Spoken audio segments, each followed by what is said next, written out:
Yuri Bezmenov foi um agente soviético da KGB que desertou para o Ocidente em 1970. Ele é mais conhecido por seu trabalho posterior como conferencista e escritor.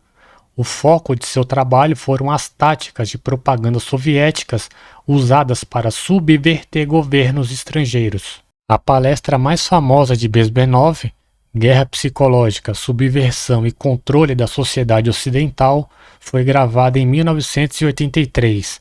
Nesse trecho, Yuri nos mostrará como os comunistas tratavam os chamados idiotas úteis, termo usado para descrever uma pessoa que, sem perceber, ajuda ou promove uma ideologia autoritária que vai contra seus próprios interesses ou valores.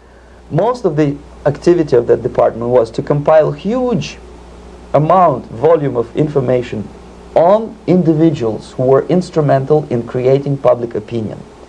Publishers, editors, journalists, actors, educationalists, professors of political science, members of parliament, representatives of business circles.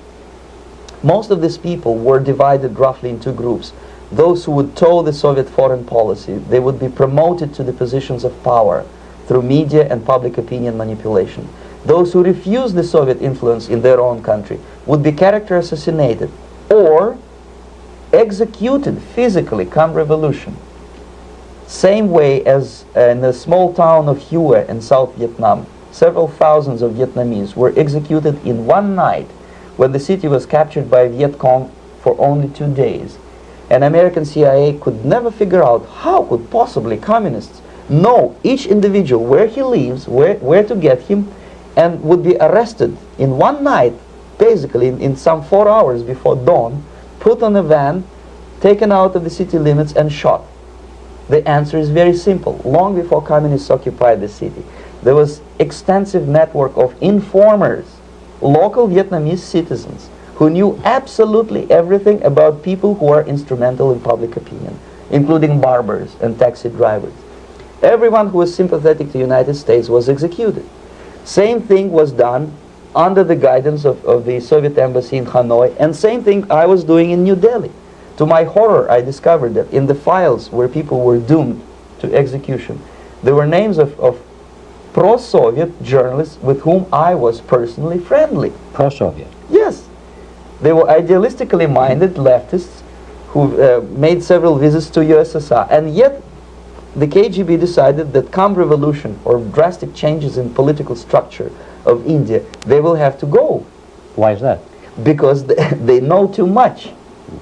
Simply because, you see, the useful idiots, the leftists who are idealistically believing in the beauty of Soviet socialist or communist or whatever system, when they get disillusioned, they become the worst enemies. That's why my KGB instructors specifically made a point, never bother with leftists.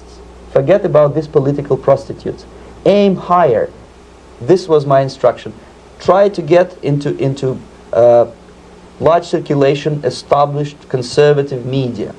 Filthy rich movie makers, intellectuals, so-called academic circles. Cynical, egocentric people who can look into your eyes with angelic expression and tell you a lie. These are the most recruitable people, people who lack moral principles, who are either too greedy or too suffer from self-importance. They feel that they matter a lot. These are the people who KGB wanted very much to recruit. But to eliminate the others, to execute the others, don't they serve some purpose? Wouldn't they be the ones they rely on? They serve purpose only at the stage of destabilization of a nation. For example, your leftists in United States, all these professors and all these beautiful civil rights defenders, they are instrumental in the process of the subversion only to destabilize the nation.